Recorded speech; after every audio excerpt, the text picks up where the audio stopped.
वंदे मातरम प्यारे साथियों, स्वागत है आपके चैनल जनमानस क्लासेस में। आपको स्क्रीन पे दिख रहा होगा स्पीटी का जो है रेलवे भर्ती बोर्ड परीक्षा है, जो है रेलवे सामान्य ज्ञान लेके आए हैं। और इससे रिलेटेड आपको बता दूं 6 वीडियो पहले ही अपलोड हो चुके हैं। लगभग इस पूरे स्पीडी का लगभग 340 आपको पेज में दिखा देता हूं। देखिए इसमें कितने आपको क्या मिलने वाले, 980 सेट मिलने वाले हैं। और लगभग 340 पेज को मैं लगभग 60 वीडियो में कंप्लीट कराने वाला हूं। और 2 वीडियो आपको डेली मिलेंगे। लगभग 1 महीना के अंदर हम पूरा बुक कंप्लीट करा देंगे और 340 रुपये आपको खर्च करने की भी ज़रूरत नहीं पड़ेगी। तो प्यारे साथियों, इसके लिए आपको क्या करना होगा, चैनल को सब्सक्राइब करना होगा, साथ साथ बेल आइकन को जरूर दबाने होगा। और देखिए पूरा किस तरह से, यदि आप क्लिक किए हैं तो आप पूरा देख लीजिए कितना बेहतरीन से इसको सजाया गया है। बुक को एक एक टॉपिक वाइज दिए गए हैं। और उसके बाद जो है PYQ भी है इसमें, ये सब पहले ही कंप्लीट कराए जा चुके हैं। देखिए पूरा किस तरह से जो है टॉपिक वाइज हर चीज़ें दी गई हैं। ये सब पहले ही, आज जो है 25वां पेज इसमें से कर रहे हैं। देखिए इसमें ये सब पहले ही हो चुके हैं। आज जो है 26वां पेज कर रहे हैं। वित्त आयोग, नीति आयोग तथा गुड्स एंड सर्विसेज के बारे में बात करेंगे। प्यारे साथियों बने रहें। अब वित्त आयोग यानी फाइनेंस कमीशन की बात जो है किस अनुच्छेद में संविधान में किया गया, एक संवैधानिक निकाय है, तो इसका उत्तर आप बताएंगे अनुच्छेद 280 में। और वहीं पर बात करते हैं केंद्रीय वित्त आयोग का गठन का प्रावधान जो है किया गया था, कब, अनुच्छेद 280 में।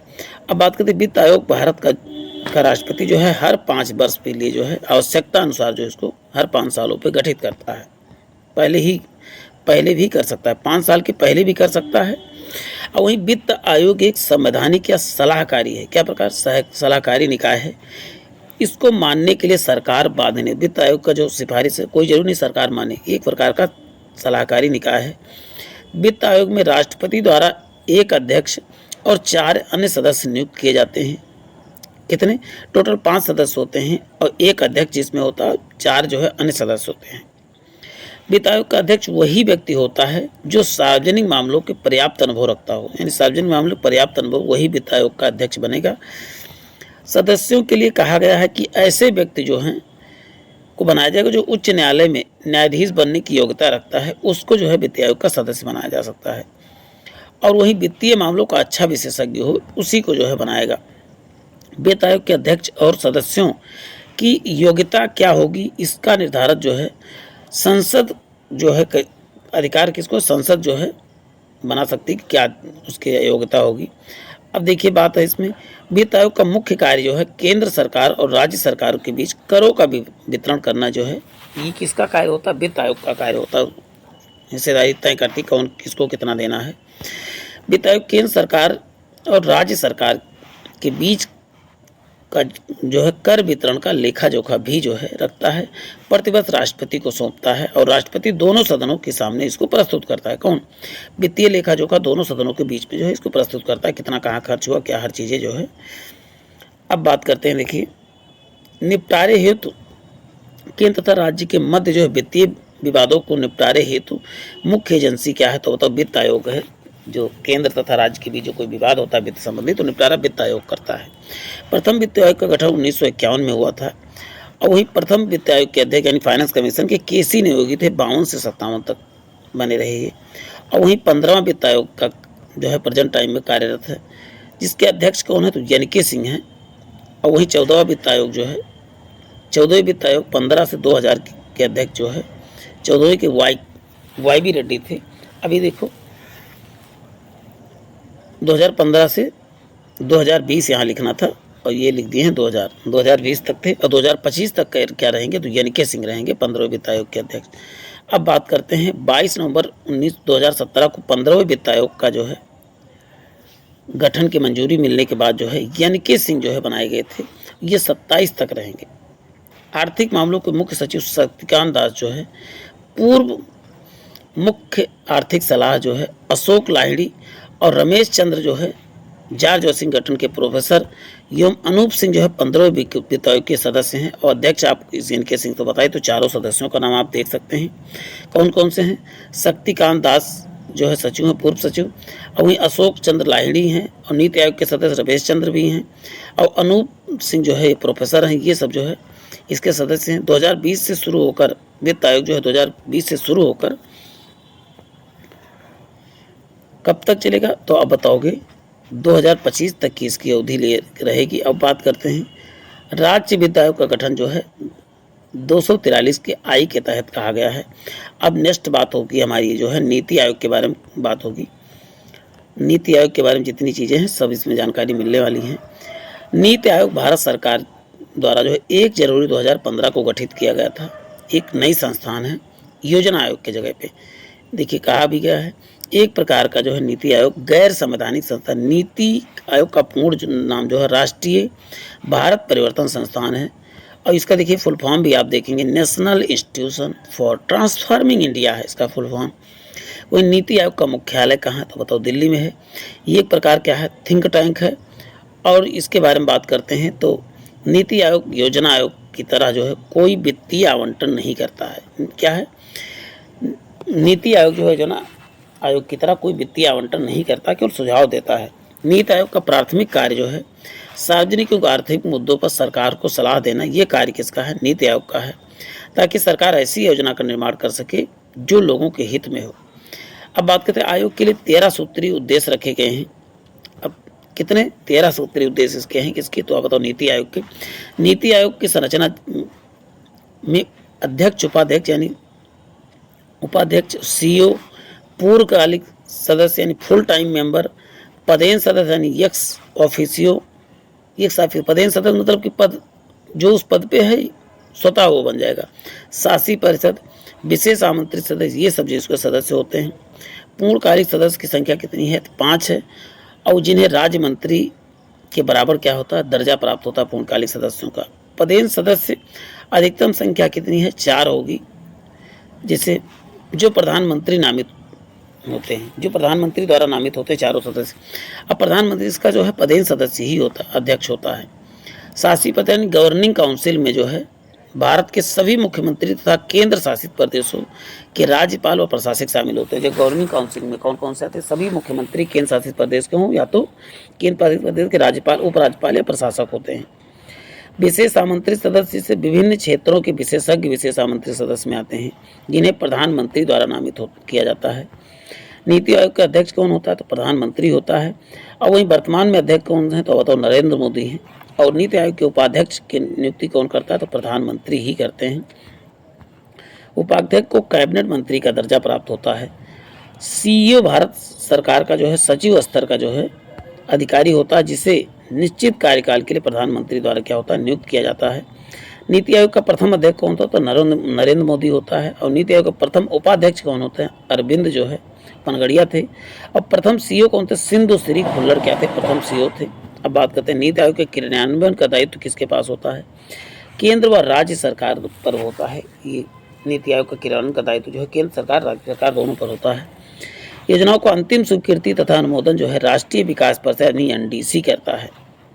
अब देखिए थर्ड पॉइंट आपको मिलने वाला है GST, goods and service tax. विश्व में जीएसटी सर्वप्रथम फ्रांस में 1954 में लागू हुआ था। कब, 1954 में लागू हुआ। कब, फ्रांस में पहली बार जीएसटी। और भारत में जीएसटी 1 जुलाई 2017 को, और इसी दिन जीएसटी दिवस मनाया जाता है। कनाडा देश के मॉडल पर आधारित भारत का जीएसटी कनाडा देश में। और जीएसटी का फुल फॉर्म क्या होता है, गुड्स एंड सर्विस होता है। क्या होता है, गुड्स यानी वस्तु एवं सेवा कर, हिंदी में कह सकते हो वस्तु और सेवा कर। जीएसटी के लिए 22वां संविधान संशोधन जो है बिल 2016 में संसद में लाया गया था।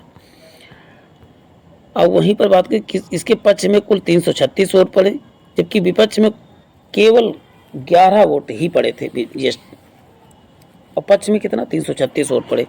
अब वहीं लोकसभा में जो है जीएसटी बिल 3 अगस्त 2016 को पेश किया गया था तथा राज्यपाल द्वारा जो है जीएसटी बिल जो है 8 अगस्त 2016 को पास कर दिया गया। अब बात करते हैं जीएसटी बिल पर राष्ट्रपति ने अपनी मंजूरी जो है दिसंबर 2016 को दी। अब बात करते हैं 101वां संविधान संशोधन द्वारा जो है 2016, देखो संशोधन कौन सा विधेयक आया था, तो विधेयक आप बताएंगे 122वां था। लेकिन संशोधन जब कहा जाएगा यानी अमेंडमेंट कौन कितने नंबर का है, तो आप क्या बताओगे, 101वां अमेंडमेंट है। एक राष्ट्र एक कर इसका स्लोगन कह सकते हैं। जीएसटी अप्रत्यक्ष एवं गंतव्य आधारित कर है। क्या कहे, गंतव्य आधारित कर है। और वहीं पर बात करते हैं भारत में जीएसटी लागू करने का सुझाव विजय केलकर समिति द्वारा दिया गया था। कौन सा? विजय केलकर। सर्वप्रथम जीएसटी बिल का प्रारूप जो है तैयार करने वाली समिति कौन थी? असीम दास समिति थे, पहली बार जो है जो प्रारूप तैयार किया था। और जीएसटी के ब्रांच एम्बेसडर कौन है? तो अमिताभ बच्चन है जीएसटी के ब्रांच एम्बेसडर। जीएसटी बिल का सर्वप्रथम पारित करने वाला जो है भारतीय राज्य कौन सा? तो असम है, 12 अगस्त 2016 को। अब जीएसटी के द्वारा जो 17 अप्रत्यक्ष कर को तथा 23 अधिभार यानी सेस को शामिल किया गया इसमें से, यानी कुल मिला के देखा जाए तो 40 कर जो है इसमें शामिल है टोटल। जीएसटी संख्या में कुल कितने डिजिट है? तो 15 डिजिट होते हैं, 15 नंबर की संख्या होती है जीएसटी जो आप लेने जाएंगे। जीएसटी के अंतर्गत कितने? 5%, 12%, 18% और 28% कर जो है इसमें के अंतर्गत आते हैं। अधिकतम 28% जीएसटी के द्वारा लगाया जा सकता है। जीएसटी परिषद अध्यक्ष कौन होता है? तो बताओ, वित्त मंत्री की अध्यक्षता करता है। अब बात करते हैं परिषद की कब गठित किया? 12 सितंबर 2016 को किया गया था। और संविधान के अनुच्छेद 279 के तहत जो है जीएसटी परिषद का गठन किया गया। और जीएसटी परिषद का मुख्यालय कहाँ पर? नई दिल्ली में है। जीएसटी परिषद में सम्मिलित कितने सदस्य होते हैं? 33 सदस्य होते हैं इसके परिषद में। जीएसटी को 3 भागों में बांटा गया है। कौन सा? सीजीएसटी, एसजीएसटी और आईजीएसटी। सीजीएसटी, एसजीएसटी क्या होता है? राज्य सरकार। सीजीएसटी केंद्र सरकार। और आईजीएसटी जो होता है केंद्र सरकार और राज्य सरकार दोनों सम्मिलित को बोलते हैं। इंटीग्रेटेड गुड्स एंड सर्विस होता है आईजीएसटी फुल फॉर्म। तो अब वही शराब पेट्रोलियम को, वस्तुओं को, शिक्षा को, स्वास्थ्य सेवाओं को जो है जीएसटी से बाहर रखा गया है। इन सबको देखो, शराब है, पेट्रोलियम है, वस्तुएं हैं, शिक्षा और स्वास्थ्य सेवाएं, ये सब जीएसटी से बाहर रखा गया है। कितने सब्जेक्ट है? शराब है, देखो शराब पर कितना हाई टैक्स इसी लगता है क्योंकि इसमें 28 से ज़्यादा टैक्स ही नहीं। पेट्रोलियम है, ये सब जो है जीएसटी से बाहर रखी गई हैं। जीएसटी चोरी करने वालों पर जो है 5 वर्ष के लिए कारावास का प्रावधान है। अब बात राज्यों में जीएसटी से होने वाले नुकसान के लिए केंद्र सरकार 5 वर्षों तक जो है भरपाई करेगा। और जीएसटी लागू करने वाला 161वां देश है, 161वां देश। अब देखिए 3 टॉपिक आपको 3 क्या, अब इसमें पंचायती राज के बारे में भी बात करेंगे, पूरा पंचायती राज इसमें हम डिस्कस करेंगे। और उसके बाद देखिए बात कर लेते हैं पृथ्वी एवं स्थल मंडल, जल मंडल, इनके बारे में डिस्कस करेंगे, बने रहें। अब इसको हम जूम कर लेते हैं पंचायती राज को। भारत में पंचायती राज शब्द का अभिप्राय क्या है, क्या मतलब है? तो इसका ये मतलब है कि ग्रामीण स्थानीय स्वशासन पद्धति है, इसका मतलब है। इसकी शुरुआत जो 1882 में लॉर्ड रिपन द्वारा सर्वप्रथम स्थानीय स्वशासन की बात की गई थी। और लॉर्ड रिपन ने स्थानीय स्वशासन का जनक भी कहा जाता है, स्थानीय स्वशासन का जनक रिपन को कहा जाता है। और स्थानीय स्वशासन को लोकतंत्र की पाठशाला जो है किसने कहा? लॉर्ड ब्राइस ने जो है स्थानीय स्वशासन को लोकतंत्र की पाठशाला कहा था। किसी तो बताऊंगा स्थानीय स्वशासन को। भारत में पंचायती राज व्यवस्था जो है पूर्व सोवियत के संघ से प्रेरित है। किस पे? यानी रूस से प्रेरित है। पंचायती राज जो है लोकतांत्रिक विकेंद्रीकरण पर आधारित। इसका मुख्य उद्देश्य जनता को प्रशासन में भागीदारी योग्य बनाना है। ये पंचायती राज का मुख्य उद्देश्य है। लोकतांत्रिक विकेंद्रीकरण का सुझाव सबसे पहले किसने दिया? तो बलवंत राय मेहता। और बलवंत राय मेहता को जो है शिल्पी कहा जाता है पंचायती राज का।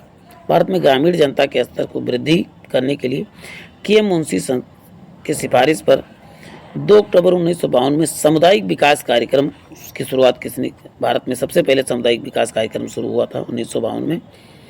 अब बात करते हैं इस कार्यक्रम का मूल्यांकन के लिए जो है बलवंत राय मेहता समिति बनाई गई थी। बलवंत राय मेहता ने भारत में जो है पंचायती राज का वास्तुकार कहा जाता है या शिल्पी कहा जाता है। अब बात करते हैं पंचायती राज राज्य सूची का विषय है। पंचायती राज किसका? आप बताएं, राज्य सूची का विषय है।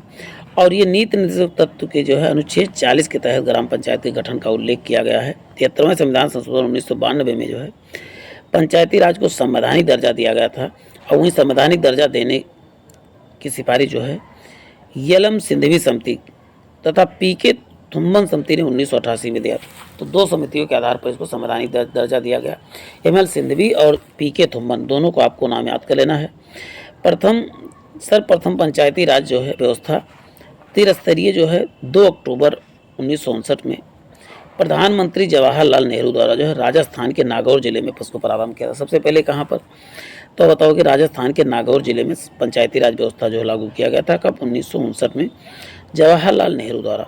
आंध्र प्रदेश दूसरा राज्य था जहाँ पर पंचायती राज व्यवस्था लाई गई। 11 अक्टूबर 1959 में महबूब नगर जिले में जो है सादनगर विकास खंड में लागू किया गया था। 73वें संविधान संशोधन 1992 में जो है भाग 9 के अंतर्गत जो है 243 अनुच्छेद का से लेकर अड़ा तक के 11वीं अनुसूची जो है पंचायती राज की व्यवस्था में जोड़ी गई और इसमें कितने 29 विषय रखे गए, जितने कार्य क्षेत्र था, जिन पर पंचायतों को विधि बनाने की शक्ति प्राप्त। 29 विषयों पर जो है पंचायत विधि बना सकती है। अब बात है 73वें संविधान संशोधन अधिनियम के तहत जो है 24 अप्रैल 1993 को पूरे देश में लागू हुआ, इसीलिए 24 अप्रैल को जो है पंचायती दिवस के रूप में मनाया गया। पहली बार जो है 1993 में 24 अप्रैल 1993 में लागू हुआ, इसीलिए पंचायती राज दिवस मनाया जाने लगा उसी दिन। अभी देखिए काफ़ी बड़ा टॉपिक है ये, तो नेक्स्ट बात करते हैं। 73वें संविधान संशोधन के बाद जो है पंचायत चुनाव कराने का वाला पहला राज्य, पहली बार पंचायत का चुनाव कहाँ हुआ, तो मध्य प्रदेश में पहली बार जो है चुनाव हुआ 73वें संविधान संशोधन के बाद। और वर्तमान में जो है पंचायती राज व्यवस्था जो है कौन सा स्तरीय, त्रिस्तरीय है। त्रिस्तरीय पंचायती राज का सिफारिश जो है बलवंत राय मेहता समिति ने 1957 में किया था। बलवंत राय मेहता कब 1957 में किया। और वहीं पंचायती राज व्यवस्था 3 स्तरीय कौन सा, ग्राम पंचायत, पंचायत समिति, ग्राम स्तर पर ग्राम पंचायत, प्रखंड स्तर पंचायत समिति और जिला स्तर पर जिला परिषद, 3 त्रिस्तरीय है। सभी पंचायतों का कार्यकाल कितना, 5 वर्ष रखा गया, जिनका चुनाव कराने हेतु निर्णय जो है राज्य सरकार द्वारा लिया जाएगा, क्योंकि राज्य सूची का विषय है। पंचायतों भंग होने पर पुनः निर्वाचन जो है 6 महीने के अंदर करवाना अनिवार्य है। पंचायती राज संस्थाओं के लिए प्रत्यक्ष एवं गुप्त मतदान का प्रावधान किया गया, लगभग भारत में इसी तरह के हैं, पर राष्ट्रपति का चुनाव जो है इस पद्धति नहीं होता, एकल संगमणीय मत पद्धति के आधार पर होता है। पंचायती राज का सबसे छोटी इकाई क्या है, ग्राम सभा यानी ग्राम पंचायत है। मतदाता सूची तैयार दर्ज जितने हैं 18 वर्ष से पूर्ण करने वाले सभी लोग जो ग्राम सभा के सदस्य होते हैं। ग्राम सभा के सदस्य कौन कहलाते हैं, सभी ग्राम सभा के सदस्य जिनका आयु 18 वर्ष पूरी हो गई हो, वो सभी ग्राम सभा के सदस्य होते हैं। प्रत्येक लोकतंत्र का उदाहरण जो है ग्राम सभा है। लोकतंत्र का उदाहरण कौन सा, तो बताओ प्रत्यक्ष का, तो ग्राम सभा ही है। ग्राम पंचायत चुनाव जो है ग्राम सभा द्वारा प्रत्यक्ष रूप से किया जाता है। उम्मीदवारों की मिनिमम आयु कितनी, 21 वर्ष होनी चाहिए और प्रमुख को मुखिया तथा सरकारी पदाधिकारी को पंचायत सेवक कहा जाता है। ग्राम पंचायत के मुखिया, प्रमुख को मुखिया जबकि कहते हैं, सरकारी अधिकारी पदाधिकारी को ग्राम सेवक कहा जाता है। ग्राम सभा का बैठक जो है सरपंच बुलाता है। कौन, सरपंच बुलाता है। सरपंच उसके कार्यकाल के 2 वर्ष बाद जो है 2/3 बहुमत द्वारा हटाया जा सकता है। सरपंच को कैसे हटा सकते हो, तो 2/3 बहुमत द्वारा जो है इसको हटाया जा सकता है। और सरपंच है तो जमानत राशि कितनी, 200 रुपये तय की गई है। जमानत राशि सरपंच की कितनी, 200 रुपये है। वैध मत का 1/6 भाग ये असफल रहता है तो इसकी जमानत जब्त हो जाती है। ग्राम पंचायतों की आय का स्रोत जो है मेला एवं बाजार कर है आय का स्रोत। पंचायती राज व्यवस्था के अंतर्गत जो है 243 के घाव के तहत जो है महिलाओं के लिए 1/3 आरक्षण की बात, यानी 33% आरक्षण की बात की गई है। अगस्त 2009 में पंचायती राज में महिलाओं के लिए 50% आरक्षण की बात जो है की गई थी। अगस्त 2009 में पंचायती राज में जो है बिहार में लागू है, सब जगह ये नहीं लागू है। ग्राम पंचायत में सदस्यों की संख्या 10 या अधिकतम 20 सदस्य इसकी कितने होते हैं, 10 या 20 हो सकते हैं। ग्राम पंचायत का गठन जो है 1000 से अधिक आबादी वाले गाँव में किया, 1000 से अधिक आबादी है तो ग्राम पंचायत का गठन किया जाएगा वहाँ पर। अब बात करते हैं ब्लॉक स्तर पर पंचायत समिति का एक जो है प्रशासनिक अधिकारी भी नियुक्त होता है। अब देखिए नेक्स्ट बात करते हैं। पंचायत समिति जो है ग्राम पंचायत एवं जिला के मध्य संपर्क स्थापित करता है। कौन, तो बताओ पंचायत समिति। पंचायत समिति के प्रमुख विभिन्न राज्यों में जो है क्या कर, प्रमुख, चेयरमैन या प्रधान आदि कहलाते हैं। जो पंचायत के प्रमुख को कहीं प्रमुख कहा जाता है, कहीं चेयरमैन, कहीं जो है प्रधान आदि कहलाता है। पंचायत समिति का सचिव जो है प्रखंड विकास पदाधिकारी BDO होता है। सचिव कौन होता है, तो प्रखंड विकास अधिकारी, ऐसे को ब्लॉक डेवलपमेंट ऑफिसर कहा जाता है। ब्लॉक स्तर या जिला स्तर पर अध्यक्ष का निर्वाचन जो है अप्रत्यक्ष रूप से होता है। जो ब्लॉक अध्यक्ष जो होते हैं जिला स्तर पर होते हैं उनका अप्रत्यक्ष रूप से चुनाव होता है। ग्राम पंचायत की बैठक के लिए जो है 1/3 सदस्यों का उपस्थित होना अनिवार्य होता है। पंचायती राज में सबसे बड़ी संस्था जो है जिला परिषद होती है, जिसका चेयरमैन कौन होता है, जिला अधिकारी होता है। पंचायत में सबसे बड़ी संस्था कौन है, जिला परिषद, जिसका चेयरमैन जिला अधिकारी होता है। जिला परिषद का मुख्य कार्य क्या होता है, समन्वय एवं जो है पर्यवेक्षण करना, इसका जो है मुख्य कार्य होता है। स्थानीय सांसद तथा विधायक जो है जिला परिषद के पदेन सदस्य होते हैं। जिला परिषद के पदेन सदस्य कौन होते हैं? तो स्थानीय विधायक और सांसद दोनों। भारत में कलेक्टर पद का सृजन 1772 में किया गया था। अब किसने किया था? तो वारेन हेस्टिंग द्वारा जो है कलेक्टर पद का सृजन किया गया था। केंद्र सरकार में ग्रामीण विकास मंत्री जो है राज्य के विभिन्न अंगों का निगरानी करते हैं। नागालैंड, मेघालय, मिजोरम तथा दिल्ली में पंचायती राज व्यवस्था नहीं है। कहाँ कहाँ? नागालैंड, मिजोरम, मेघालय, यानी NMMD ऐसे याद कर 4 जगह जहाँ पर क्या है पंचायती राज व्यवस्था। पंचायती राज संस्थाएं अपनी निधि हेतु सरकारी अनुदान पर निर्भर रहती हैं। पंचायत स्तर पर राज्य सरकार का प्रतिनिधित्व ग्राम सेवक करता है। कौन ग्राम सेवक करता है? नेक्स्ट देखिए, पंचायत राज के अंतर्गत जो है द्विस्तरीय संरचना का सुझाव जो अशोक मेहता ने किया था 1977 में किया था द्विस्तरीय, और बलवंत राय मेहता ने 1957 में त्रिस्तरीय किया था। द्विस्तरीय के अंतर्गत जो है ग्राम स्तर और मंडल पंचायत तथा जिला स्तर, ग्राम स्तर पर मंडल पंचायत होगा और जिला स्तर पर जिला पंचायत। इन्होंने क्षेत्र पंचायत की बात नहीं की थी। अब बात करते हैं पंचायती राज व्यवस्था के अंतर्गत टैक्स लगाने की सिफारिश जो अशोक मेहता समिति ने भी किया था। और 73वें संविधान संशोधन कानून के तहत 20 लाख से अधिक जनसंख्या वाले राज्य में जो है पंचायती राज का त्रिस्तरीय प्रणाली लागू होगा तथा 20 लाख से कम आबादी वाले में जो है द्विस्तरीय। 20 लाख से ऊपर हैं तो कौन सा त्रिस्तरीय, 20 लाख से कम है तो वहाँ द्विस्तरीय ही होगा। दोनों चीज़ें याद कर लेना है। पंचायती राज व्यवस्था के अंतर्गत 4 स्तरीय संरचना का सुझाव जो है PBK राव समिति ने 1885 में दिया था। अब बात 4 स्तरीय कौन कौन से इनके बारे में जान लेते हैं। 4 स्तरीय के अंतर्गत देखिए, ग्राम स्तर पर ग्राम सभा, मंडल स्तर पर मंडल पंचायत, जिला स्तर पर जिला पंचायत और राज्य स्तर पर राज्य विकास परिषद होने की 4 स्तरीय था। पश्चिम बंगाल में जो है 4 स्तरीय पंचायती व्यवस्था लागू की गई है। अब देखिए पंचायती राज के बारे में आपने देखा। अब इसका स्क्रीनशॉट लेना चाहें तो हम जूम इन कर दे रहे हैं, आप ले सकते हैं, बाद में इसको जूम कर करके पढ़ सकते हैं स्क्रीनशॉट लेने के बाद इसको। अब हम बात करेंगे देखिए पृथ्वी, स्थल मंडल, जल मंडल, वायुमंडल के बारे में। बने रहें प्यारे साथियों। अब उसके बाद भारत के पर्वत, द्वीप, मैदान, मिट्टी, जलवायु आदि के बारे में बात करेंगे। बने रहें।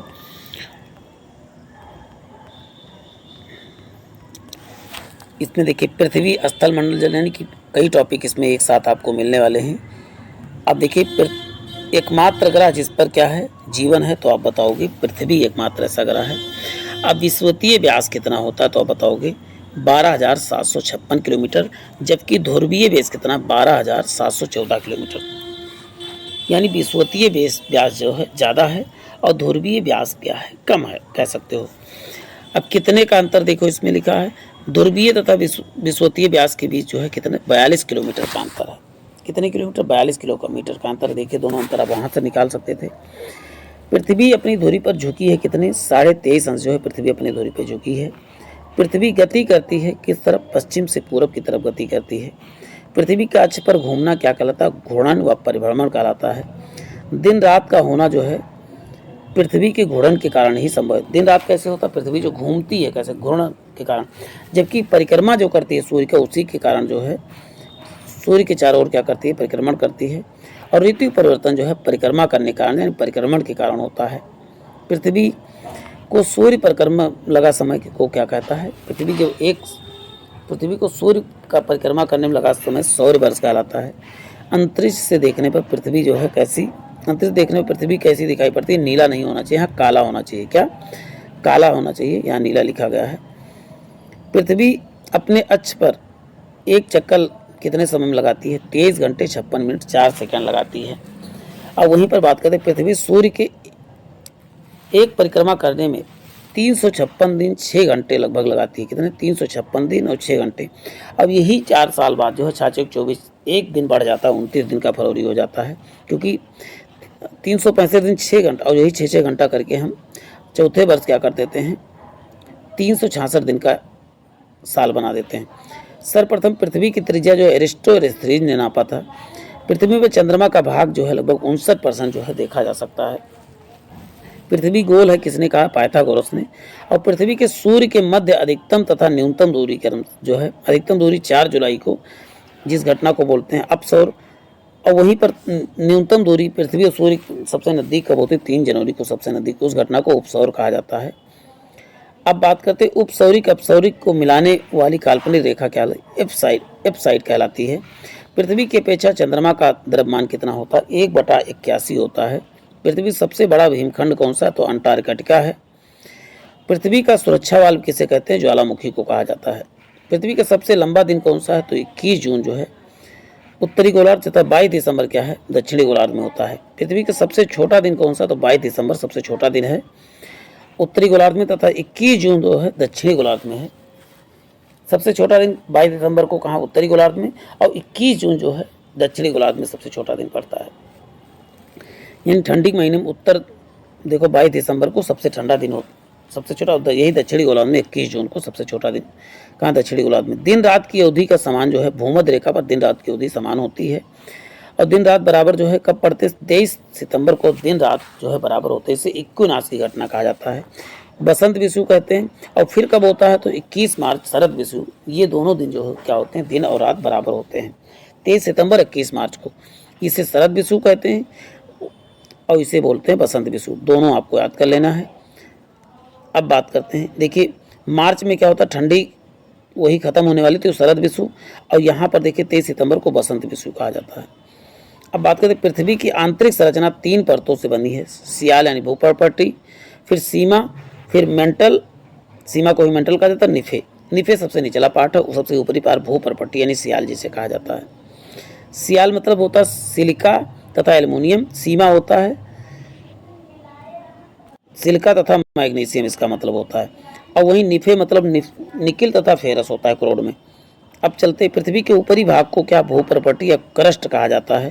भूपर्पट्टी में जो है क्या क्या होते हैं? ऑक्सीजन होता है 46%, सिलिकॉन से 27.27%, ये सिलिकॉन दूसरे सबसे अधिक पाया जाता है, सिलिकॉन इन बालू। सियाल के घटक जो है सिलिका तथा एल्युमिनियम है। सीमा के सिलिका तथा मैग्नीशियम, यही बात हो रही थी अभी। अब बात करें निफे में निकिल तथा फेरस है यानी आयरन है। पृथ्वी के नीचे द्रवीकृत शैल क्या होता है? मैग्मा के रूप में होता है। और पृथ्वी का औसत घनत्व क्या है? 5.5 ग्राम पर सेंटीमीटर क्यूब होता है। पृथ्वी की आयु ज्ञात करने के लिए यूरेटियम डेटिंग की विधि का प्रयोग किया जाता है। जीवमंडल पर ऊर्जा का जो है मूल स्रोत क्या है? तो बताओ सूर्य है। पृथ्वी के ताप को बनाए रखने के लिए जो है उत्तरदायी CO2 एवं जल वाष्प है। और वहीं पृथ्वी का संपूर्ण वायु परत क्या कहलाता है? लिथोस्फीयर कहलाता है। वायु परत लिथोस्फीयर कहलाता है। नेक्स्ट स्लाइड देख रहे हैं प्यारे साथियों। वायु परत का ऊपरी भाग क्या कहलाता है? वायु परत का ऊपरी भाग एथनोस्फीयर। वायु परत का ऊपरी भाग क्या कहलाता है? एथनोस्फीयर। पृथ्वी में जल कितने % होता है? 71%। स्थल 29% होता है। जल राशि का स्वच्छ जल भाग कितना होता है? 2.5% स्वच्छ जल होता है जल राशि टोटल। अधिकतम ऊंचाई पृथ्वी पर कितना? माउंट एवरेस्ट है। और अधिकतम गहराई क्या है? तो मेरियाना गर्त सबसे गहरा गर्त प्रशांत महासागर में पड़ता है। औसत गहराई कितना है? तो 4000 मीटर जो है औसत गहराई है। अब बात करते हैं सौर विकिरण का पृथ्वी पर पहुंचना कितने % पहुंचता है? 51% पर होता है। लवणता व्यक्त किया जाता है प्रति हजार में। लवणता कितने? प्रति हजार में।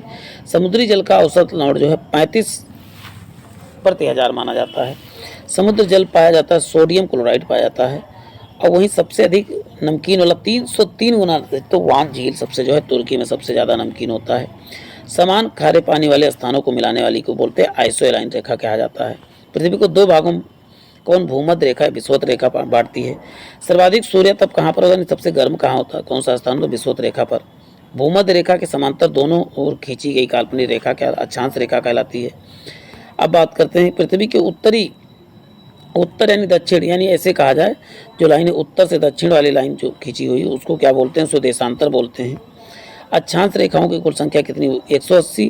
जबकि देशांतर की संख्या कितनी होती? तो आप बताओगे। देखिए अक्षर में ये कम है और ये अक्षर में ज़्यादा है, तो ये 180 वाला होगा, ये 360 वाला होगा, ऐसे याद कर सकते हैं। 23.5 उत्तरी अक्षांश जो है कर्क रेखा पड़ता है और दक्षिणी को मकर रेखा पड़ता है। बीच में जो होता है जीरो लाइन उसे बोलते हैं भूमध्य रेखा। और 66 अंश को आर्कटिक वृत्त कहा जाता है और 66 दक्षिणी को अंटार्कटिक वृत्त, ऊपर वाले को आर्कटिक वृत्त कहते हैं और 66.5 दक्षिणी कहेंगे तो अंटार्कटिक वृत्त कहा जाता है, क्योंकि अंटार्कटिका जो है नीचे ही पड़ता है, ऐसे याद कर लीजिए। 1 घंटे में घूमती है, 15 देशांतर घूमती है। एक देशांतर घूमने में कितना? 4 मिनट लगता है इसको। अब बात करते हैं अश्व अक्षांश किसके? 30 से 35 अंश को अश्वात तथा दक्षिणी मध्य पेटियाँ स्थित है। जीरो देशांतर जो है ग्रीन बीच स्थान से जो है गुजरती है। प्रधान मध्याह्न रेखा यहीं से गुजरती है, ये टाइम लाइन कह सकते हो। 180 देशांतर रेखा कहाँ? अंतर्राष्ट्रीय रेखा 180 देशांतर रेखा कहलाती है। और यह बात तिथि रेखा जो है वाशिंगटन में जो है अंतर्राष्ट्रीय तिथि रेखा खींची गई है 1984 में। अंतर्राष्ट्रीय तिथि रेखा खींची जाती है, प्रशांत महासागर से होकर गुजरती है। और भारत जो 82.5 पूर्वी रेखा कहलाती है। भारतीय मानक समय कहाँ? 82.5 अंश से गुजरता है। दो अक्षांशों के मध्य दूरी 111 किलोमीटर होती है, जबकि दो सेंटरों के बीच दूरी 111.232 किलोमीटर है। दो देशांतर रेखाओं के बीच की दूरी को क्या कहा जाता है? गोरे कहा जाता है। जीरो अक्षांश तथा जीरो देशांतर अवस्थित है अटलांटिक महासागर तथा अंध महासागर में जो है स्थित है। पृथ्वी पर वायु तथा गैसीय फैलाव वायुमंडल कहलाता है। और जलवाष्प की कितने होते हैं? 0 से 4% होता है। वायु दाब के सामान्य दशाओं में समुद्र तल पर पारे के 76 सेंटीमीटर या 760 मिमी ऊंचे स्तंभ द्वारा पड़ने वाला दाब ही क्या कहलाता है? वायु दाब कहलाता है। वायु दाब मापा जाता है तो बैरोमीटर से। वायुमंडल दाब की इकाई क्या है? तो बताओ बार है। अब आपको बता दें, डेली हम एक पेज को होमवर्क के रूप में देते हैं। एक पेज में भारत में पर्वत, मिट्टी, मैदान व जलवायु नदी, ये आपको होमवर्क के रूप में होता है कि 5 से 10 मिनट लगा आप इसको पढ़ के। और नेक्स्ट वीडियो में हम नेक्स्ट टॉपिक करेंगे। तो इसमें देखिए हम 3 टॉपिक आपको दे रहे हैं, 2 पेज में मिलने वाला है। आप वीडियो रोक के इसको पढ़ सकते हैं। और नेक्स्ट टॉपिक आपका मिलने वाला क्षेत्रीय ज्ञान से रिलेटेड। तो प्यारे साथियों, आज कितना ले, फिर मिलते हैं। जय हिंद, जय भारत।